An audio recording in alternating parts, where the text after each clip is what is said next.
오늘은 태초부터 계셨던 말씀과 선언이라는 제목으로 하나님 말씀 증거하도록 하겠습니다. 1919년 3월 1일, 지금으로부터 약 107년 전이었습니다.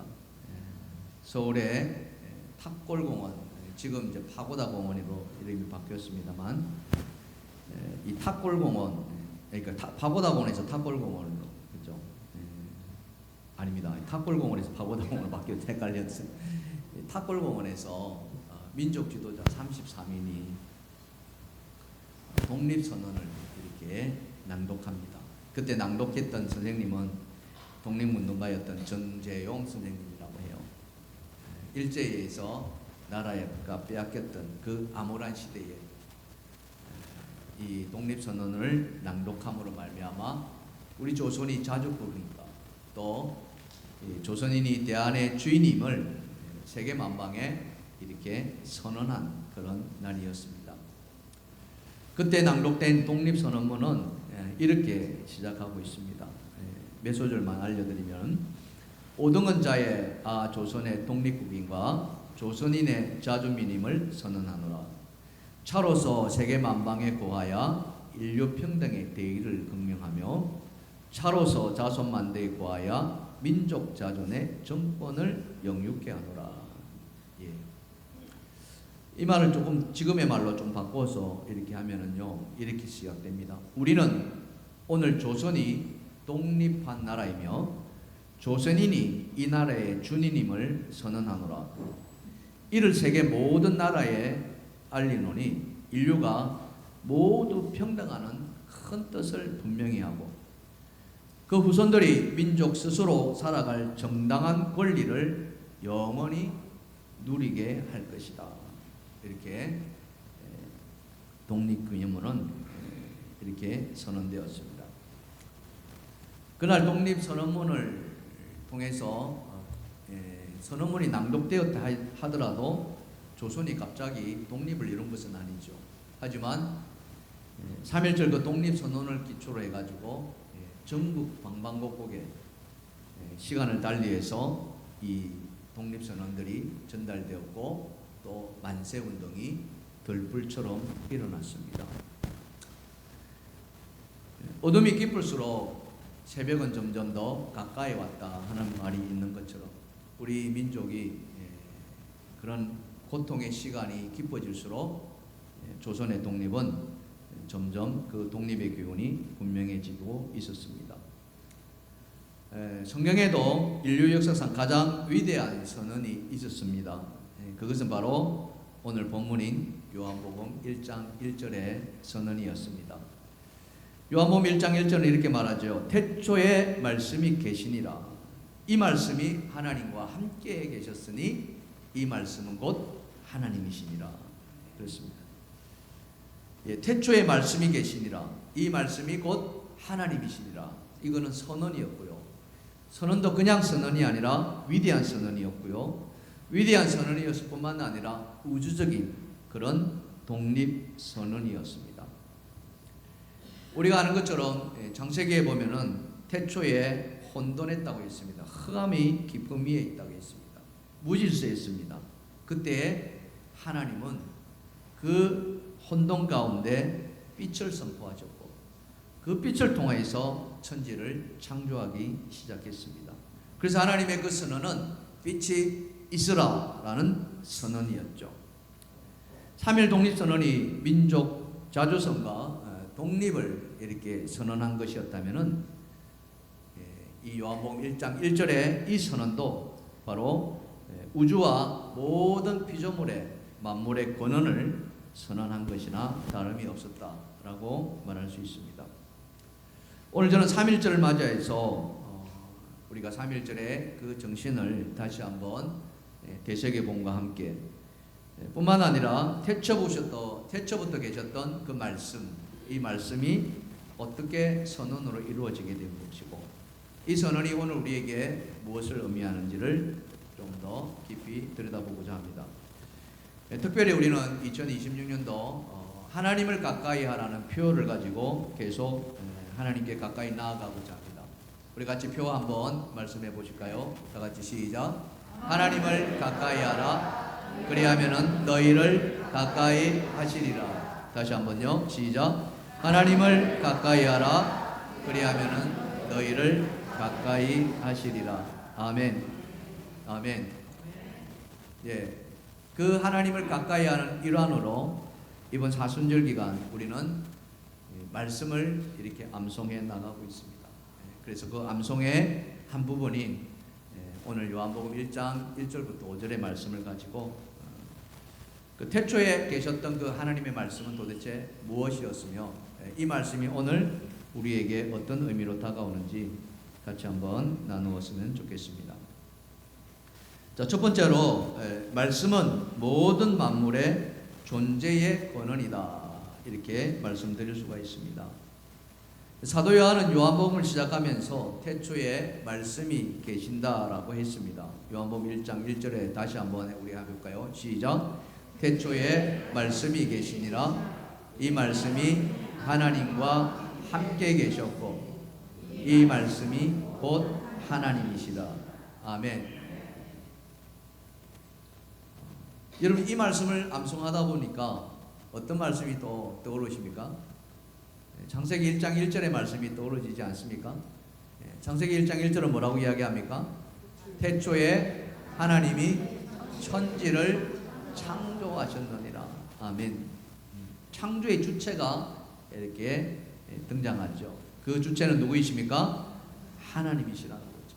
언제 창조하셨습니까? 태초. 근데 여기서 태초라는 것은 우리는 흔히 시간적인 개념으로 생각합니다. 틀리지 않습니다. 시작이었기 때문에. 그래서 영어에도 in the beginning 이렇게 이야기를 번역을 하고 있죠. 시작이었습니다. 하지만 이 태초란 말의 원래 의미는 좀 더 깊이 들어가면은 그것은 바로 근원이라는, 뿌리라는 이야기입니다. 존재의 근원, 뿌리를 이야기하고 있습니다. 그래서 모든 생명이 뿌리에서 시작되는, 그래서 이 태초는 생명의 출발점이다. 이렇게 이야기할 수가 있을 것 같습니다. 그래서 창세기의 태초에 하나님이 계셨고 라고 이야기했고요. 요한복음에서는 태초에 말씀이 계셨다라고 이렇게 이야기합니다. 그래서 이 둘이 합치면은, 그죠? 태초에 하나님, 태초에 말씀. 그러니까 태초에 뭐고요? 하나님과 말씀이 같이 계셨다. 근데 이 하나님과 말씀이 어때요? 같았다. 이렇게 이야기합니다.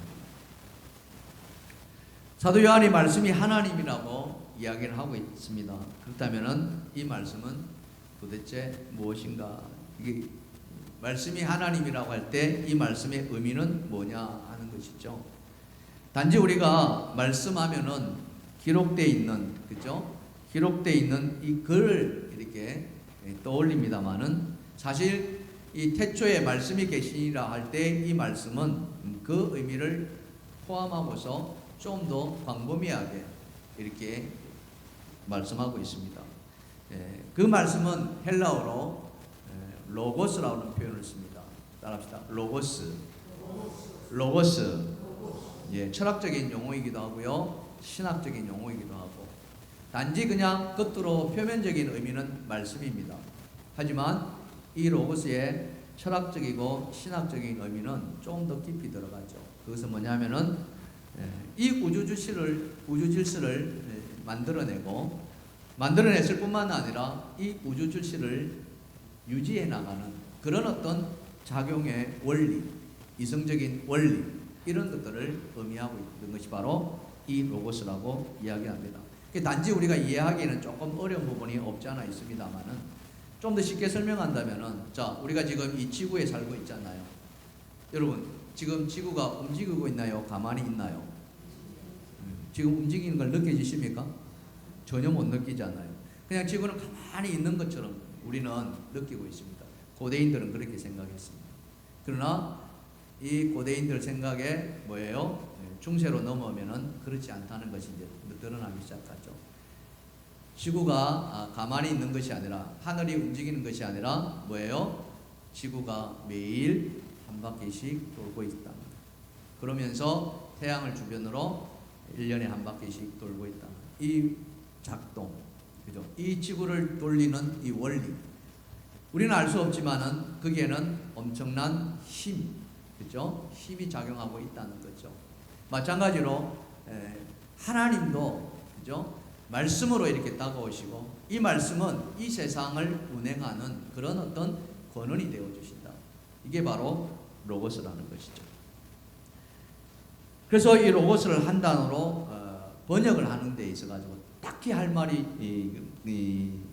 이렇게 없기 때문에 말씀이라고 합니다만은, 사실 이 말씀 속에는 창조의 능력이 담겨져 있습니다. 그래서 사도 바울뿐만 아니라 이 시편의 말씀을 보면은 이렇게 이야기를 하고 있어요. 자, 시편 33편 6절입니다. 다 같이 시작. 여호와의 말씀으로 하늘이 시험이 되었다. 예, 하늘이 지음됐다. 하늘이 창조되었다는데 뭘로 창조되었다고요?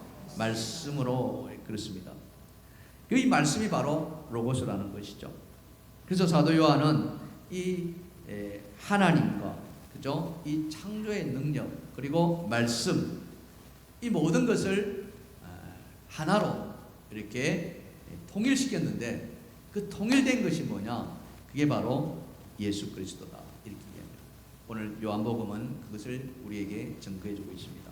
3절 말씀해 보니까 요한복음 1장 3절, 만물이, 다 같이, 만물이 그로 말미암아 지은 바 되었으니 지은 것이 하나도 그가 없이 된 것이 없느니라. 여기에 있는 그라는 이 대명사가 바로 예수 그리스도를 가리키고 있습니다. 다시 말해서 모든 만물이 예수 그리스도에 의해서 창조되었다는 것이죠. 그래서 정리를 해보면은 모든 만물이 하나님에 의해서 창조가 되었고요. 그 창조된 하나님의 만물이 이 요한복음에 와서는 말씀이 창조되었다고 그러고, 그 말씀이 창조된 그 마지막 단계에서 예수 그리스도가 만물을 지었다는 거지. 그래서 하나님과 말씀과 예수 그리스도가 하나가 되는 그런 일치됨을 우리에게 보여주고 있습니다. 그래서 사도 바울은 골로새서에 이렇게 이야기하고 있습니다. 1장 16절인데요. 만물이 그에게서 창조되되 하늘과 땅에서 보이는 것들과 보이지 않는 것들과 혹은 왕권들이나 주권들이나 통치자들이나 권세들이나 만물이 다 그로 말미암고 그를 위하여 창조되었고, 또한 그가 만물보다 먼저 계시고 만물이 그 안에 함께 있었느니라. 여기에 만물이 그에게 창조되었다. 만물이 다 그로 말미암아 되었다. 그를 위하여 창조되었다. 그가 만물보다 다 계시다. 이 모든 것, 이 그라는 것이 바로 예수 그리스도고, 그래서 이 만물의 모든 근원은 바로 말씀이라는 것을 우리에게 전해주고 있습니다. 여러분, 식물을 한번 생각해 보십시다. 지금 이제 봄이 되었지 않습니까? 봄에 제일 먼저 올라오는 꽃이 있다면 뭐가 있을까요? 매화가 떠오르십니까? 여러분 얼굴이 꼭 매화같이 그렇게 그렇습니다. 나무에서는 매화가 열릴 것이고, 땅에서는 수선화 같은 것들이 올라오기 시작합니다. 노란 꽃을. 그래서 그 꽃이 너무 이뻐서 여러분, 사람들은 그 꽃을 꺾다가 자기 서재에다 또는 집에다 놓죠. 근데 여러분 한번 생각해 보세요. 그 꽃이 꺾이는 순간, 땅에서 뿌리가 뽑히는 순간 그 꽃은 살아있을 때 어때요? 죽은 거다. 점점 시간이 지날수록 시들어간다는 거죠. 정말해서 모든 만물은 이 근원에서 뽑혀지는 순간, 근원을 벗어나는 순간 다 말라버린다, 시들어버린다, 죽어버린다. 그것을 우리가 안다면은, 자, 모든 만물의 근원이 뭐라고 그랬습니까? 하나님이셨고, 또 모든 만물의 근원이 뭐라고 그랬습니까? 말씀이셨고, 또 모든 만물의 근원이 예수 그리스도로 한다면 우리가 그 모든 만물의 근원에서 벗어난다고 생각해 보십시오. 하나님에게서 벗어나고 예수 그리스도에서 벗어나고 말씀에서 벗어난다면 우리의 영혼은 어떻게 되겠습니까? 마치 땅에서 뽑혀진 그 꽃과 다름이 없지 않겠는가. 우리가 왜 말씀을 이렇게 가까이 해야 되고 또 말씀을 암송해야 될까? 오늘 이 자리에 계신 여러분 가운데 암송을 하려고 무던히 애쓴 분이 계신 반면에 또 그렇지 않으신 분들도 있을 것입니다. 다 자유의지죠. 뭐 이 강제로 할 수 있는 상황이 아니잖아요. 하지만 이 목회자인 제가 여러분에게 이 말씀 암송을 함께 하자는 이유가 바로 여기에 있습니다. 자, 2026년 사순절 저기에 포스터가 있습니다. 다 같이 한번 읽어볼까요? 시작. 2026 사순절 49절 성경 암송과 함께. 왜 성경 암송과 함께 이 사순절을 보내야 되는가? 여러분, 이 사순절의 의미가 무엇입니까? 이 사순절은 우리를 구원하시기 위해서 예수 그리스도가 이 땅에 성육신을 하셨지 않습니까? 그리고 우리의 모든 죄를 다 혼자 짊어지시고 대속의 제물 십자가에 박혀서 돌아가셨습니다. 이 주님의 그 헌신, 주님의 그 희생적인 사랑, 그리고 오늘 우리 안에 그 십자가의 구원의 은총이 다시 되새겨지고 회복하기 위해서 우리는 이 사순절이라는 것을 보내고 있습니다. 그런데 말씀드린 것처럼 우리의 근원의 뿌리가 뭐라 그랬습니까? 모든 만물의 근원의 뿌리가 뭐라 그랬습니까? 말씀이라는 것이죠. 이 말씀에서 무엇이 벌어지는 순간, 이 말씀을 떠나 있는 순간, 우리가 말씀이 채워지지 않는 순간 우리의 영혼은 어때요? 말라져 간다는 사실. 바로 그런 거죠. 바로 그거예요. 다른 것. 나는 아니라고 말하고 싶습니다. 그렇죠? 네, 그럴 거예요. 하지만 우리의 생명의 양식인, 그죠? 우리의 영을 살찌우는 말씀이 우리 안에 들어오지 않는다면 우리의 영혼은 채워줄 수가 없다는 것이죠. 여러분, 500년 전에, 그죠? 500년 전에 세종대왕이라는 분이 계셨습니다. 너무나도 훌륭한 분이시고, 우리가 그분이 없었더라면 지금 우리는 어떤 것을 사용하고 있었을까? 한번 생각해 본다면 아찔합니다. 그죠? 우리말과 다른 한자를 쓰고 있었던 그 시대에 우리 소리와 같은 글자를 만들어냈다는 것은 이거는 어마어마한 기적과 같은 이야기. 하나님께서 이 땅에 세종대왕 같은 분들을 보내주셨기에 오늘 우리가 그 은혜를 누리고 살아가는 거예요. 그 세종대왕이 한글을 창제하시고 백성들에게 그 한글의 좋은 점들을 쉽게 익히기 위해서 책을 쓰셨는데 그게 바로 용비어천가라는 책입니다. 그 용비어천가의 첫 번째가 뭐냐면은 이거였습니다. 뭐 아시는 분들은 잘 아시겠습니다만, 뿌리 깊은 나무는 바람이 아니멜세 꽃 띄었고 여름 하나니, 이런 말입니다. 물론 그 뒤에도 있습니다만, 이 말은 무슨 말이죠? 뿌리가 깊은 나무는 바람에 흔들리지 않는다는 거죠. 당연하죠. 그거 모르는 사람 아무도 없습니다. 그렇기 때문에 바람에 흔들리지 않기 때문에 뭐예요? 꽃이 아름답게 피어나고, 아름답게 피어난 그 꽃 때문에 열매가 많이 맺힌다. 바로 이겁니다. 그래서 모든 생명의 근원은, 그죠? 열매의 근원은, 꽃의 근원은 어디에서부터 나온다? 뿌리에서 나온다는, 그게 이야기하고 있는 거죠. 나무가 땅속에 깊이 뿌리 내리듯이 우리의 그 심정 속에, 우리의 마음 속에 하나님의 그 말씀이 깊이 뿌리를 내고 있어야만이 그 사람의 신앙은, 그 사람의 그 영혼은 어떤 바람에도 흔들리지 않다는 것이죠. 어떤 고난에도 무너지지 않다는 것이죠. 만약 그렇지 않다면은, 여러분 생각해서 나무가 뿌리가 약하다고 생각해 보십시오. 어떻게 되겠습니까? 예수님이 네 가지 10분의 비유를 했습니다. 그 중에 두 번째 밭의 비유를 하실 때, 들어는 돌밭에 떨어졌다 이렇게 이야기합니다. 돌짝밭에 떨어진 그 씨는 어떻게 됩니까? 싹이 납니다. 싹이 올라와요. 근데 어떻게 해요? 그 뒤에 해가 떴을 때 어때요? 뿌리가 없어서 말라버렸더라 이렇게 나옵니다. 뿌리가 없어서. 뿌리를 내리지 못하는 어떤 생명체도 이렇게 열매를 맺을 수 없다는 것이죠. 마찬가지로 오늘 우리의 심령, 우리의 영혼, 그죠? 그 영혼도 어떤 고난 앞에서도 흔들림이 없어야 합니다. 그 흔들림이 없기 위해서는 오늘 말씀이 우리 안에 들어와 있어야 한다는 것이죠. 잠깐 말씀을 멈추겠습니다. 지금 권사님 한 분이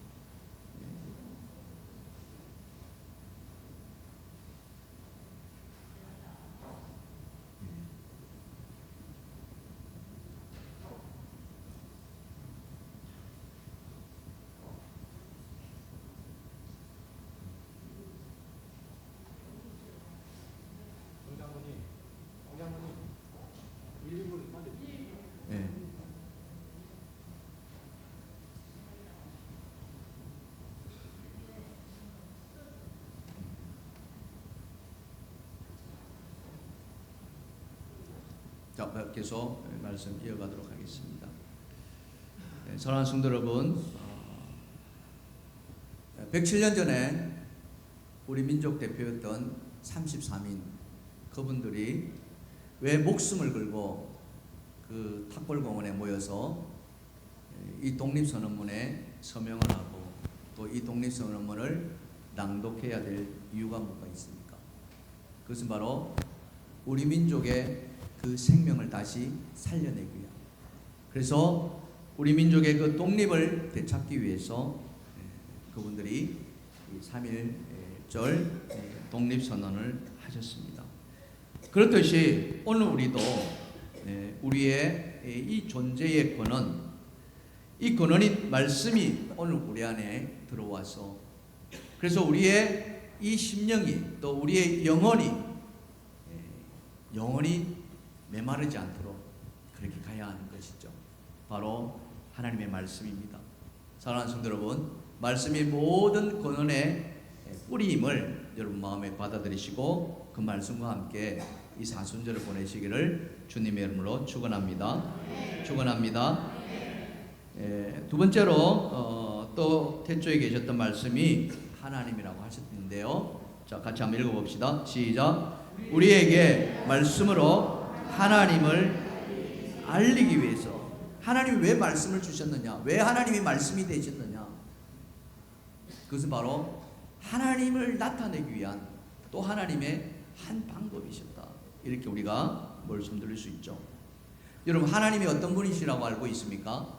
하나님은 영이시라 이렇게 이야기했죠. 예수님도 그렇게 말씀하셨죠. 요한복음 4장 24절입니다. 다 같이 시작. 하나님은 영이시니 예배하는 자가 영과 진리로 예배할지니라. 여러분, 영적인 존재를 어떻게 우리가 알 수 있습니까? 볼 수 있으신가요? 들을 수 있으신가요? 느껴질 수 있으신가요? 사람의 오감이라고 하죠. 그죠? 시각, 후각, 미각, 청각, 촉각. 온 오각을 다 동원해도 우리는 영이신 하나님을 느낄 수 없습니다. 알 수도 없고요. 그런데 하나님은 존재하고 계시고 그 하나님이 오늘도 하나님이심을 나타내시고자 하신다는 것이죠. 태초부터 하나님은 그렇게 당신을 드러내시고자 하셨는데요. 히브리서에 보시면은 이렇게 기록하고 있습니다. 히브리서 1장 1절과 2절인데요. 같이 읽읍시다. 시작. 옛적에 선지자들 통하여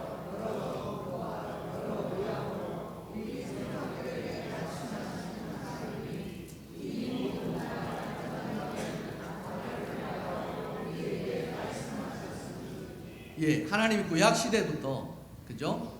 구약 시대부터 하나님의 살아계심을 누구를 통하여서? 선지자들 통해서 보여주셨습니다. 그래서 하나님이 동원할 수 있는 모든 것들을 다 동원하셨죠. 예를 든다면은 여러분, 모세가 하나님을 이렇게 느낄 때가 처음 이때가 언제였습니까? 그래서 바로 모세가 호렙산에서 양을 치고 갈 때였습니다. 그날도 보통 때와 다름없이 양들을 몰고 호렙산으로 이렇게 나아갔어요. 근데 갑자기 불꽃이 일어났습니다. 가시떨기 나무라고 표현하고 있습니다만은 우리로 좀 더 쉽게 say면 그냥 바짝 마른 그런 가시 덤불. 이게 한번 불 타면 여러분 어때요? 금방 확 탔다가 이렇게 소멸돼 버립니다. 시골에서 이렇게 농사 지으신 분들은 아시겠습니다만 이 볏짚단 같은 것들이 그렇잖아요. 바짝 마른 볏짚단을 불에 탁 넣으면 어때요? 불이 확 피잖아요. 그리고는 그 불이 어때요? 금방 또 싹 식어버립니다. 그죠? 이 가시덤불 불꽃이 바로 그런 종류거든요. 한번 탔다가 금세 없어져 버립니다. 근데 그게 보면은 그렇지 않았다. 불꽃이 계속 타올라. 깜짝 놀랐을 거예요. 모세는 그런 현상을 본 적이 없었기 때문에. 근데 더 놀라운 것은 그 불꽃 속에서 뭐가 나와요? 말씀이 나오더라는 거죠. 모세를 부르는 말씀이 나오는 하나님의 음성이 들려집니다. 이것이 말씀하신 것처럼 선지자들을 통해서 하나님이 여러 모양으로, 그뿐이 아니죠. 성경에 많은 예들이 있습니다만은 이 모세를 통해서 하나님이 이스라엘 백성들을 가나안 땅에 끌어갈 때 낮에는 무슨 기동? 불기둥. 낮에는 무슨 기둥? 구름 기둥. 밤에는 불기둥. 바로 그 하나님이 나타내심이라는 거죠. 또 하나님의 구름이 장막에 구름으로 또 하나님이 보여주시고, 야곱 같은 경우에는 하나님이 어떻게 나타나셨습니까? 약복강에서 하나님 뭘로 오셨어요? 천사들을 오셨어요. 그죠? 야곱이 약복강 안 건너가려고, 형 때문에 안 건너가려고 막 이렇게 고심하고 있을 때 하나님이 천사를 보내줘. 그 천사와 씨름하게 만들어요. 그죠? 이렇게 하나님은 자신을 나타내는, 내가 살아있다는 것을 하나님의 그 백성들에게 자신의 존재를 드러내주기 위해서 여러 모양으로 여러 형태로 이렇게 해주셨다는 거죠. 근데 오늘 요한복음에서 사도 요한은 그 하나님의 나타나심을 뭘로요? 1장 1절에 다시 한번 우리가 보시면 이 말씀이 하나님과 함께 계셨다. 이렇게 말씀이 하나님과 함께 계셔. 그러면서 그 뒤에는 이 말씀이 곧 뭐라고요? 하나님이시다. 하나님이시다. 여기 참 우리가 성경에 함께라는 말을 참 많이 합니다. 하나님과 함께를 우리가 뭐라고 표현합니까?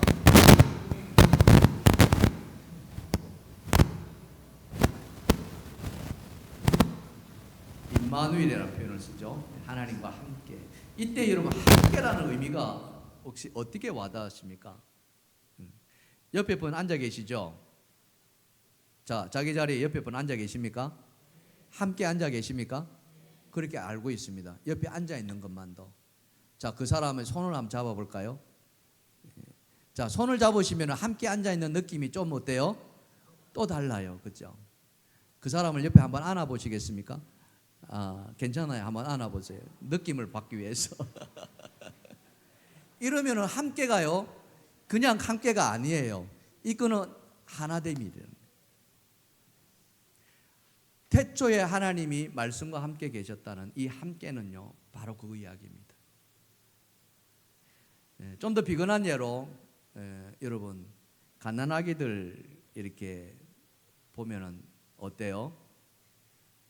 이 앞에 갓난아기가 있다면은 이뻐요, 안 이뻐요? 너무 이뻐요. 우리는 참 신기하죠. 어릴 때는 그렇게 이쁘다가 어른이 되고 나면 어때요? 또 그렇지 않은 사람들도 너무 신기하죠. 근데 그 어린아이들을 이쁘다는 표현을 어떻게 표현하냐면은 여러 가지 형태로 표현합니다만은, 예를 든다면은 이 마이크 끝이 어린아이 코라고 한다면은요, 어떨 때는 여러분 엄마의 코가 이 아이의 코하고 같이 부딪혀야 안 부딪혀요? 부딪힙니다. 아이를 쳐다보면서 코를 이렇게 막, 그럴 때 엄마의 느낌 어때요? 너무 행복한 거죠. 아기도 마찬가지입니다. 아기도 마찬가지.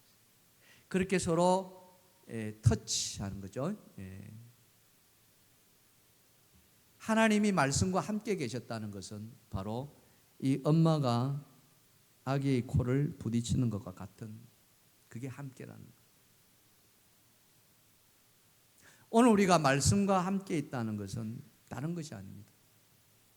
말씀이 우리 안에 들어와서 나와 함께 한다는 거예요. 이 성경책 속에 하나님 말씀이 있습니다. 그죠? 여러분, 이 성경책 속에 있는 하나님 말씀이 하나님 말씀임을 믿으십니까? 근데 여러분, 이 하나님 말씀이 여러분의 말씀입니까? 어떨 때 여러분의 말씀이 되나요? 이 말씀이 내 안에 들어와야만 됩니다. 이 안에 들어오지 않는 말씀은 아무리 이 안에 좋은 말씀이 있다 할지라도, 생명을 살리는 말씀이 있다 할지라도, 이 말씀은 그냥 이 책에 기록된 말씀인 거지 내 말씀이 아니라는 거예요.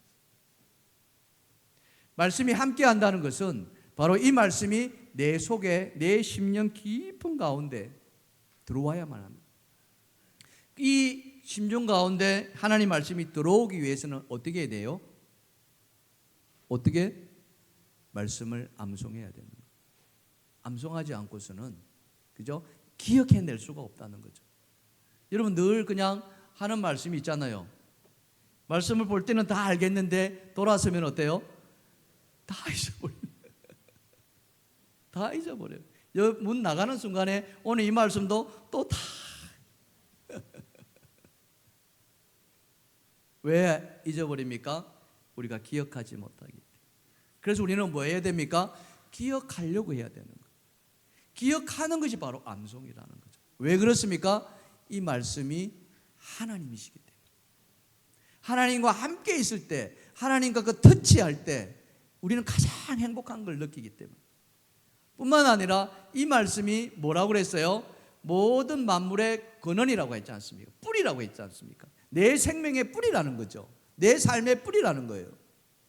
이 뿌리를 떠난 우리는 존재할 수가 없다는 거예요. 살아있으되 살아있는 게 아니라는 거예요. 바로 그 이야기입니다. 그래서 하나님은 오늘 우리에게 이 말씀을 넣어주셨다는 사실. 사랑하는 성도 여러분, 이 사순절 그냥 보내지 마시고, 우리는 누구입니까? 여러분들 누구이시죠? 여러분 누구세요? 하나님의 백성 맞으십니까? 여러분 그리스도인 맞으십니까? 여러분 성도이십니까? 하나님의 자녀이십니까? 하나님의 자녀가 하나님의 말씀을 우리가 마음에 담지 않는다면 이 사순절은 무슨 의미가 있겠느냐 이거죠. 예수님의 부활이 무슨 의미가 있겠느냐 이거죠. 그래서 우리가 한 말씀이라도 한번 암송해 보자. 다 할 수 있으면 너무 좋겠는데 우리의 또 능력이 또 한계가 있잖아요. 그래서 내가 할 수 있는 그 하는 것. 근데 해보지 않고 안 된다고 한다면 그거는 좀 그렇지 않나요? 오늘 다시 한번 정리합니다. 태초에 하나님이 계셨습니다. 태초에 말씀이 계셨습니다. 그 말씀이 예수 그리스도로 이 땅에 오셨습니다. 자, 요한복음 1장 14절에 뭐라고 이야기합니까? 요한복음 1장 14절, 말씀이 육신이 되어 우리 가운데 거하심에 우리가 그의 영광을 보니 아버지 독생자의 영광이요 은혜와 진리가 충만하더라. 예, 말씀이 이제는요 육신이 되어서 우리 가까이 오주셨어요. 하나님이 그렇게 친절하신 분이라니까. 우리를 그렇게 사랑해 주셨다니까요. 그냥 말씀하면 사람들이 멀리 느껴지니까 이제는 그 말씀이 육신을 입고 오게 하죠. 그게 바로 예수 그리스도시고, 그 예수 그리스도가 오늘 우리 가운데, 그죠? 찾아오셨다는 거죠. 하나님의 영으로 심령. 그래서 그 하나님과 함께하자, 말씀과 함께하자. 그럴 때 우리는 뭐예요? 살아있는 것이죠. 여러분, 제가 이런 말 드려서 대단히 죄송합니다. 여러분 죽기를 바라시는 분 계십니까? 그런 분 계신가요? 단 한 사람도 없습니다. 자, 그럼 거꾸로 여러분 살기를 원하십니까? 영원히 살기를 원하십니까? 영원한 생명을 누리시기를 원하십니까? 아멘이십니까? 그렇다면 그 영원한 생명의 뿌리신 이 말씀을 먹어야 된다, 먹어야 된다? 먹어야 되는 거예요.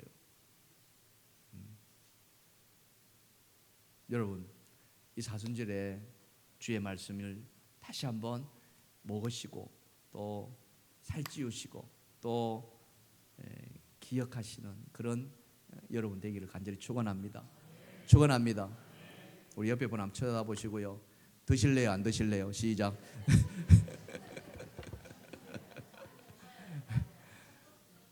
드실래요? 안 드실래요? 드시겠어요? 우리의 생명의 양식이랬잖아요. 요한복음에 보면은 예수님이 자기를 가리켜서 뭐라 그랬어요? 나는 생명의 떡이라고 이야기했잖아요. 내 살과 내 피를 먹고 마시는 자는 영원히 산다고 하시지 않습니까? 아멘. 마지막입니다. 마지막 말씀 다 같이 시작. 말씀을 통해 생명과 빛을 주십니다. 세 번째 주제입니다. 다 같이 시작. 말씀을 통해 생명과 빛을 주십니다. 자, 1장 4절입니다. 다 같이 시작. 그 안에 생명이 있으니 이 생명은 사람들의 빛이라. 여기서 우리가 주목해야 될 것은요, 생명은 빛이라는 거죠. 근데 이 생명이, 여러분, 이 생명이 그냥 생명이 아니라는 거예요. 여러분, 생명하면은 우리는 흔히 말하기를 살아있는 것을 생명이라고 이야기합니다. 틀리지 않습니다. 숨을 쉬고 있고요, 움직이고 있고요, 발딱발딱거리고요, 그럼 다 살아있는 거예요. 그럼 생명이 있다라고 이야기합니다. 맞아요, 안 맞아요? 맞습니다. 맞으시면 고개라도 한번 끄덕끄덕 한번 해보시죠. 맞아요? 맞아요? 다 생명이 있습니다. 여러분 지금 생명이 있습니다. 아멘. 근데 오늘 이 말씀 속에서 생명은 그런 생명이 아니라는 거예요. 이 말씀 속의 생명은 따라합시다. 조에. 따라합시다. 조에. 조에. 오늘 헬라 두 가지 말에 있는 하나는 로고스이고요, 또 하나는 조에라는 말입니다. 이 조에는 뭐냐면은 우리가 숨쉬는 이 생명이 아니라 하나님과 연결되어 있는 본질을 말합니다. 하나님과 연결되어 있는 관계. 정말해서 하나님과 연결되어 있지 않다면은 그 안에는 생명이 없다는 거예요. 여기서 말하는 생명은 지금 내가 살아있는 이 생명이 아니라 하나님과 영원한 나라를 누리는 영생을 말하는 거예요. 그래서 사도 요한은 요한복음 17장 3절에 이렇게 말씀하고 있어요. 자, 영생은 다 같이 시작. 17장 3절. 17장 3절 다 같이 시작. 영생은 시작. 영생은 곧 유일하신 참 하나님과 그가 보내신 예수 그리스도를 아는 것이다. 이때 영생이 바로 조에 있다는 거예요. 우리의 말 번역에서는 어떨 때는 영생이라 썼다고 어떨 때는 생명이라 썼다고 막 이렇게 하는데 원 언어는 조에라는 거예요. 바로 그 얘기입니다. 하나님과 연결되어 있지 않다면은 오늘 우리가 살아있지만은 이 생명은 유한한 생명밖에 안 된다는 거예요. 죽으면 그걸로서 안 믿는 사람들이 흔히 말하는 끝인 거예요. 그러나 하나님이 연결되어 있다면은 그 생명은 영원한 생명을 누린다는 거예요. 여러분 천장을 한번 보시겠습니까? 천장에 보시면은 우리를 밝게 하는 게 뭐가 있죠? 전기담화가 있습니다. 전기불이 있습니다.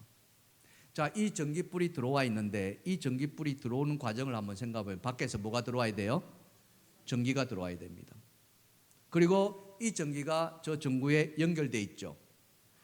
이 예배가 끝나면은 우리는 이 전기를 그대로 켜고 갑니까? 끄고 갑니까? 끄고 갑니다. 뭘로 끕니까? 스위치. 이 전기가 전구라고 표현합시다. 이 전구가 살아있는 전구가 되기 위해서는 반드시 뭐가 돼야 돼요? 스위치가 켜져 있어야 된다는 거예요. 이 스위치가 켜져 있다는 것은 뭐예요? 전기가 흘러 들어온다는 거예요. 전기는 어디서 나옵니까? 한전발전소에서. 정말해서 이 전구가 그 전기로 연결되어 있을 때만이 저 전구, 저 전등은 생명이 있다는 것이죠. 오늘 우리가 마찬가지로 하나님과 연결되어 있어야만이 오늘 우리의 생명은 하나님의 자녀로서 영생을 누리는 줄 믿습니다. 그런데 하나님과 연결되어 있지 않다면은 그냥 우리는 살아있을 뿐인 거예요. 그 영혼은 살아있는 영혼이 아니라 아예 말라있는 영혼이라는 거죠. 그러면은 이 스위치를 켜는 것이 뭐겠습니까? 어떻게 해요? 하나님과 연결할 수 있는 게 뭐가 있습니까? 오늘 하나님이 우리가 하나님과 연결할 수 있는 게 뭐가 있습니까? 하나님 말씀. 제가 가끔 이런 표현을 씁니다. 손을 한번 들어보시겠습니까? 여러분, 살아있다는 것을 이렇게 표현하거든요. 살아계십니까? 살아있어요? 아멘. 여러분 가운데 단 한 사람도 가만히 있으면 한 사람도 없어요. 다 살고 싶어 하는 거예요. 다 하나님과 연결되고 싶어 하는 거예요. 아멘. 근데 내가 이 반짝반짝 하는 것이, 여러분 밖에 나가서 여러분 이렇게 다닌다고 생각해 보세요. 사람들이 뭐라고 하겠습니까?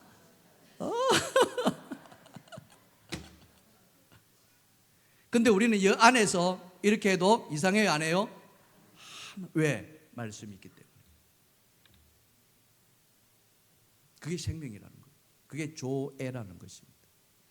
근데 그 생명이 오늘 빛으로 다가오셨다. 그 안에는 생명이 있었으니 그 생명은 사람들의 빛이라. 아멘. 그런데 빛이 어둠에 비쳤는데 어둠이 깨닫지 못하는 거예요. 말씀이 없는 사람들은 아무리 빛을 비춰준다 하더라도 그 빛이 조애라고 깨닫지 못한다는 거예요. 근데 오늘 저와 예배를 드렸던 여러분들은 이 손동작이 무엇이라는 것을 알아요, 몰라요? 안다는 거죠. 아시는 분들은 다시 한번 해볼까요? 시작. 지금 졸고 있는 분은 이게 뭔지 모르는 거예요.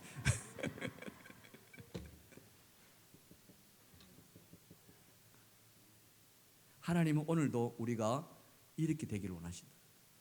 그래서 이 말씀을 주신 거예요. 오늘 요한복음 1장 1절부터 5절까지 말씀이 우리에게 이 생명을 주시기 위해서 하나님이 이 말씀을 우리에게 들려주신다. 여러분, 이 사순절 기간 주님이 오늘 우리 안에 찾아오시고 생명이신 그 주님이 우리와 함께 하시고 그 말씀이 우리와 함께 할 때 우리는 가장 행복한 삶으로 살아낼 줄 믿습니다. 주님과 함께 하시기 때문에. 여러분, 함께라는 단어가 이제는 그죠? 그냥 있는 게 아니라 그냥 우리와 밀착되어 있다는 거예요. 코를 서로 비비면서 그런 주님이 오늘 우리에게도 그 생명을 더 풍성하게 여겨 주십니다. 여러분, 요한복음 10장 10절 말씀에 보면요, 요한복음 10장 10절 말씀을 좀 열어주십시오. 자, 다 같이 읽겠습니다. 시작. 내가 온 것은 양으로 생명을 얻게 하고 더 풍성히 얻게 하려 하는 것이라. 아멘. 예수님이 이 땅에 오신 것은요, 양으로 우리로 하여금 생명, 저 조애를 얻게 하시고 하나님과 연결되게 하시고, 연결되는데 그냥 연결이 아니라 뭐예요? 풍성하게. 여러분, 수도를 이렇게 틀 때 찔끔찔끔 나오는 게 좋습니까? 콸콸 쏟아지는 게 나오는 게 좋습니까? 예? 생각해 보십시오. 하나님은 우리에게 그 생명을 더 풍성하게 넘치도록 이렇게 주시기로 하신다는 거죠. 그래서 이게 반짝반짝 하는데 그냥 이렇게 이게 아니라 뭐예요? 막 그냥. 오늘 여러분 안에 그런 생명의 빛이 비치기를 간절히 축원합니다. 말씀을 먹어야 돼요, 안 먹어야 돼요? 먹어야 돼요. 저를 따라 한번 해보겠습니다. 나는 빛의 생명을 가지고 있습니다. 조애의 생명을 가지고 있습니다. 하나님의 생명을 가지고 있습니다. 아멘. 그렇다면 우리가 빛같이 살아갑시다. 빛의 삶을 살아냅시다. 어둠의 삶이 아니라 이제는 빛되게 이 사순절에 정말 주님의 자녀로 빛같이 살아내는 저와 여러분 되기를 주님의 축원합니다. 축원합니다. 우리 옆에 보시고요, 빛처럼 삽시다. 빛처럼 삽시다. 아멘. 우리 오늘 3.1절이니까 우리 3.1절 노래 한번 부르실까요? 다 같이 한번 일어나서